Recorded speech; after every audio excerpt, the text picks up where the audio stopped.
Donc, contrairement, ouais, ça c'est contrairement à Pierre Jovanovic, ici, incroyable, il déclenche la Troisième Guerre mondiale pour faire plaisir à Netanyahou. C'est clair qu'ils le tiennent. C'est clair qu'ils le tiennent. Et là, j'explique, j'ai répliqué à Pierre Jovanovic, il met fin à la guerre avec un tweet, c'est maintenant le temps de la paix, du jamais vu. Et donc, Trump n'aurait jamais tweeté ça, c'est le temps de la paix, etc., si ça n'avait pas été ficelé et déjà réglé avec Netanyahou. Donc, on n'est pas sur le... Les web journaux sont gratuits, je suggère aux gens d'écouter les web journaux, c'est salutaire, ça permet de ne pas faire des erreurs. Certains le font, certains ne le font pas. Ici, Scott Ritter aussi, qui est toujours très prompt à critiquer l'administration Trump, dit finalement, hein, admet lui aussi finalement, Trump a un cerveau dans sa tête et c'est un homme d'affaires, donc vous savez, il a parlé en termes de grands accords dans le passé. Beaucoup des obstacles qui auraient empêché un tel accord ont été brisés. Hein, puis là, mais lui, il dit finalement que c'est à cause du pétrole. Il ne veut pas que le pétrole augmente. C'est pour ça qu'il voulait la paix, etc. Pas nécessairement pour la paix elle-même au Moyen-Orient, mais surtout pour le pétrole. Il y a Youssef Indy ici, très intéressant. Le lendemain de l'attaque, le jour du dernier web journal, il dit donc après avoir violé le droit international cette nuit en frappant son territoire, donc J.D. Vance a parlé, gêné des négociations avec l'Iran après avoir violé le droit international en frappant son territoire. Plus aucun État souverain ne prendra Real Donald Trump au sérieux dans les négociations. The negotiator est discrédité, disait-il. J'y reviendrai.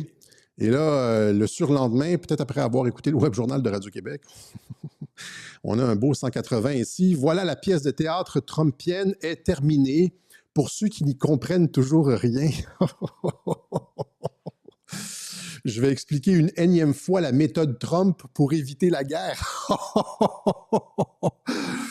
Tout en faisant croire qu'elle est imminente. Ouh!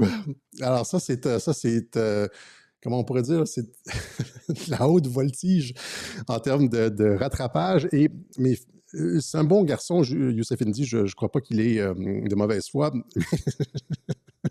C'est quand même, quand on parle les deux tweets, c'est quand je ne sais pas exactement. En tout cas, j'écoute pas ses émissions. C'est peut-être différent dans les émissions. Peut-être que ça fait longtemps qu'il parle de la pièce de théâtre trumpienne, mais c'est la seule chose que je vais lui suggérer, puisqu'il m'avait taclé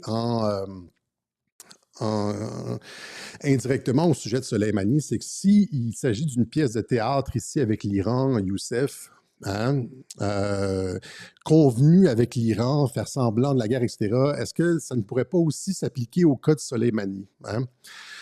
Surtout que cette façon de faire des Iraniens en prétendant que certains généraux sont morts alors qu'ils ne sont pas morts, ce n'est pas nouveau, on va y revenir. Il y a, en tout cas, ça c'est pour Youssef Indy. Il y a Pierre Hillard qui lui aussi disait ici, Trump s'est servi des négociations sur le nucléaire avec l'Iran. Il faisait semblant de négocier avec l'Iran, là, comme d'une couverture pour donner l'illusion aux Iraniens qu'une porte de sortie était possible, selon le Wall Street Journal, permettant à Israël une attaque surprise. Trump contrôlé par l'État profond, les Lubavitch, etc. Attaque des militaires des USA sur l'Iran.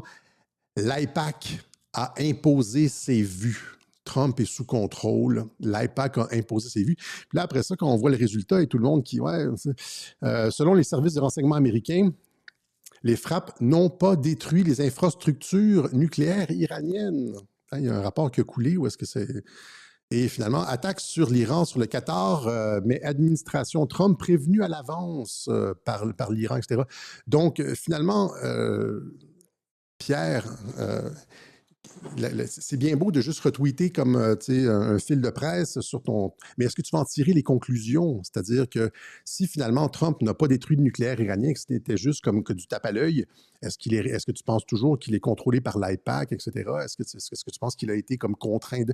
Est-ce qu'il a fait le jeu de l'AIPAC? Parce que j'ai toujours montré, j'ai expliqué à plusieurs reprises dans plusieurs web journaux. Je lui ai répondu... Hein, où est-ce que j'ai mis ça?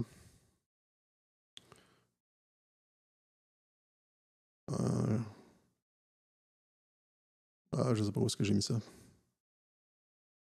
Ah. Dans plusieurs web journaux l'été dernier, voilà ici, dans Trump compromis,